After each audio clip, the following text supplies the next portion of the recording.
bolajonlarning oyog'ida mana usti qismini qilayotganda kamida 5 minut massaj qilasizlar. Va o'shanda ahamiyat berishingiz kerak bo'lgan narsa bu ikkita nuqtasi. Ya'ni bir nuqta bu Y36, ya'ni oshqozon nuqtasi bo'lib, bu ishtahani ochadi, bolalarda ichini ravon kelishini ta'minlaydi. Keyingi nuqta jigar tozalash nuqtasi. Jigar tozalash nuqtasi birinchi va ikkinchi barmoqning o'rtasidan boshlanib, toki bo'g'im joyigacha boradi. Aynan bu nuqtani qilsanglar, bolajonlar bilmay o'sha ichirib qo'yilgan antibiotiklar, zararli oziq-ovqatlarni zarari keta boshlaydi va bolalarda ichi ravon bo'la boshlaydi. Bolalarning oyog'ining ustki qismida 3 ta asosiy oshqozon ichakni faollashtiradigan nuqtalar, meridian kanallari bor.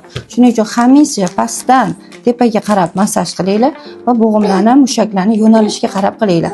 Oyoqni hech qachon kerak emas ko'ndalang qilmanglar. O'zini mushaklar yo'nalishi bo'ylab qilinglar.